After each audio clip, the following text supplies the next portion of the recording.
Hey guys, Big Red 310s here again with his all sides of the wrestling world.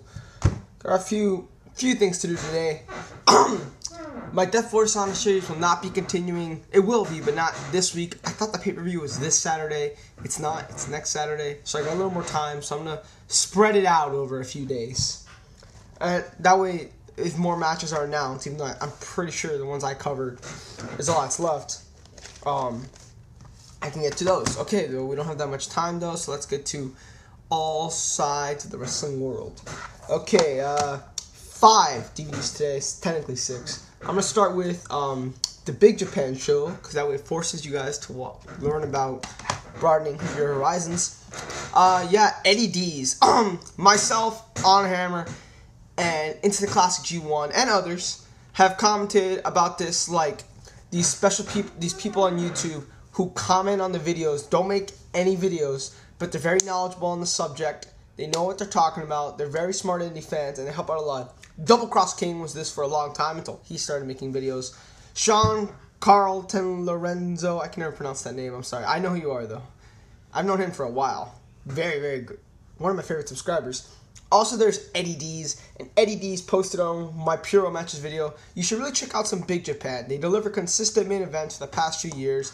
See if you can find a full show. So, I went on the internet and I found a full show. It was their 15th anniversary Death Tour on the April 28th show. And I gotta say, I really enjoyed myself. I saw this whole show in one sitting. I really loved it. I had a lot of fun with it. Let's get started. God damn, these names are gonna be a bitch.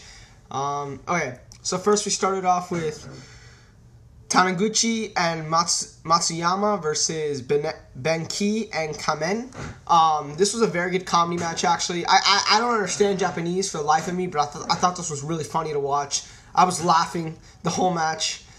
Some of the antics they did I found very funny. One guy was dressed in like a clown inflatable head suit.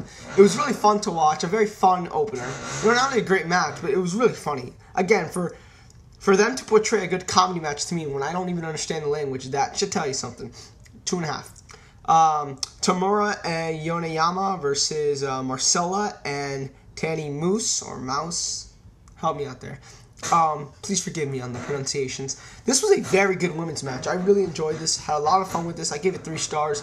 One of the better women's matches I've seen in a while. I thought it could have been better if they had more time. It just shows how very athletic and skilled the Japanese women wrestlers are. So yeah, like I said, with just a little more time, I thought this could have been a lot better. But still, with the time they had, it was still a good match. Onryo, Asahi, and Daisuke Masaoka versus Daoi, Sekimoto, and Hashimoto. Very fun. Both these tag matches, they were both very good. Though the one with Kawamaki Ohashi, Kobayashi, Shinobu, WX, and Sasaki, both were very good. I really enjoyed them. They were both kind of the same match, except the latter was a little more stiff. These little more power moves, but the latter also had I don't know who it was, but one of them played a great face in peril. And they were both very fun matches. I like the latter one a little more. I gave the latter one 3.5. I gave the first one 3.25. They were both really fun tag team matches. Really enjoyed it. Really enjoyed the style that they had. Now we get to the 2 death matches. Well, the first one really isn't a death match. Daisuke Sekimoto, I know who he is. Yoshihito Sasaki versus Jun Kasai and Black Angel Jaki Numazawa. This was a very fun match. I really enjoyed this. I thought it was borderline great, maybe even possibly great. Don't know if I want to give it 4 stars fully, but I really enjoyed it. Had a lot of fun. Daisuke is so good in the ring. And his partner, Sasaki, goddamn, he's really good. Very underrated. I was expecting Sekimoto to dominate this thing. Sasaki just played an amazing face in peril, and Sekimoto, fought with him, but was not as big as a big effect in the match as much as Sasaki was. And I thought this was a really fun match. I give it 3.75. I don't know if I want to give it 4 stars. I'm still iffy on that. And we get the main event: Miyamoto, Kodaka, Takeda versus Ryuji Ito, Kobayashi, and Hoshino in a fluorescent light tubes board death match. Now, I've never seen deathmatch wrestling before. I've stayed away from CCW. The only match I've seen from CCW is Drake Younger versus B-Boy, because I heard that was a very good match, which it is. That's a great match. And this is really my first taste of a death match, and I don't really know what to think of it. I had so much fun, though.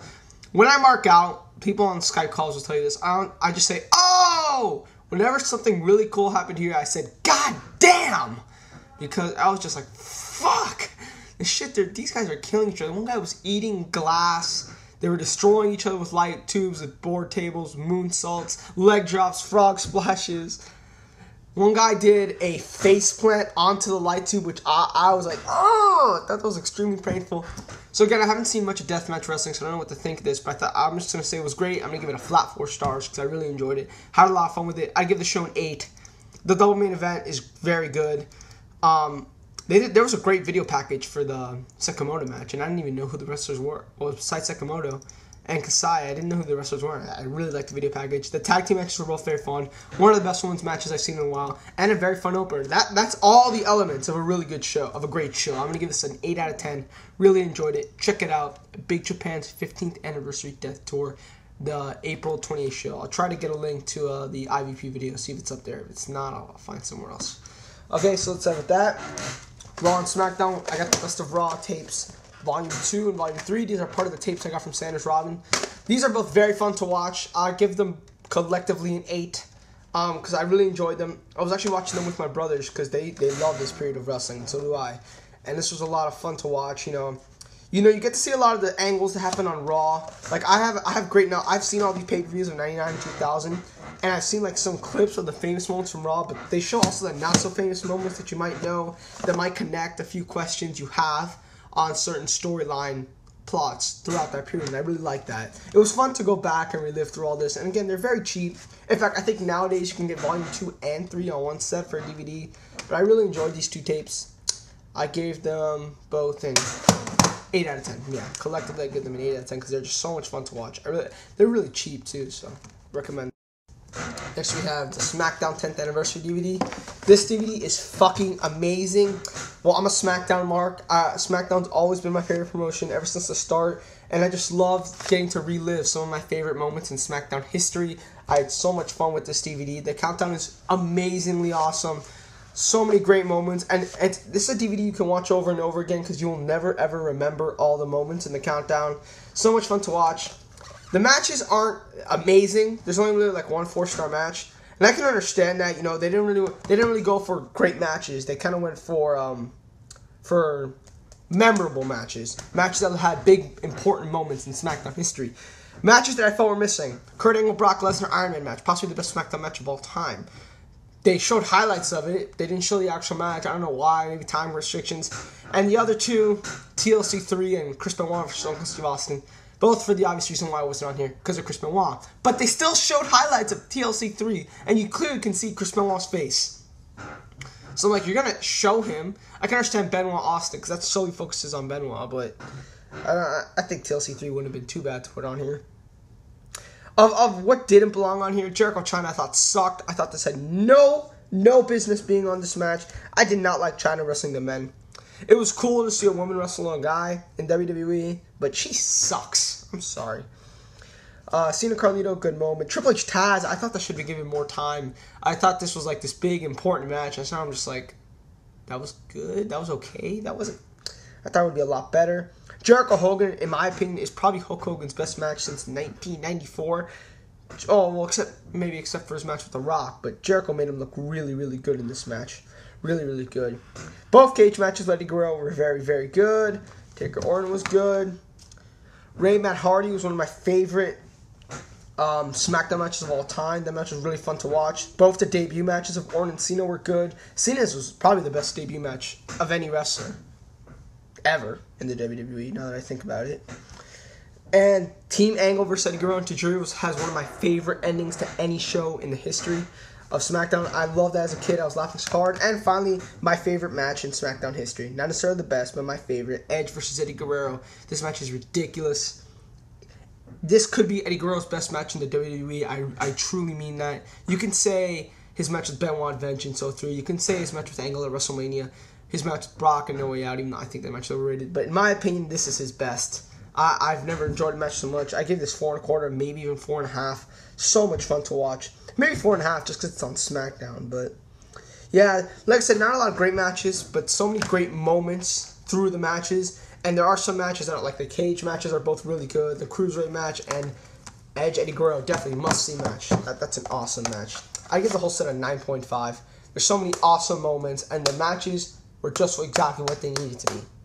You're not going to find, really, no match was really missing from the set, except the ones that I named, which obviously I understand they couldn't do. So I guess if Angle Brock was for time restrictions, then this set is pretty much perfect. Finally, we get the U shoot with Jim Cornette. I really, really like this shoot. I had a lot of fun watching it. Jim Cornette is such a funny guy. You learn a lot about the wrestling business. Here you learn about what his thoughts on hardcore wrestling, working in WCW, WWE, TNA, and Ring of Honor. Thought they could have done a little more with TNA and Ring of Honor for that matter. I thought those were a little shafted. WWE, he goes in great detail. His hate for Vince Russo, the shit list, the people he hates the most in this world. Stump Cornette, where people send questions, try to stump Cornette. Monoxide's on the DVD right here, if you can see him. So yeah, very, very fun DVD to watch. Really entertaining set. I would give it an 8.5. Great, great shoot. You learn a lot about the business. I recommend it. I'd be great to 10. I'm out, guys. See ya.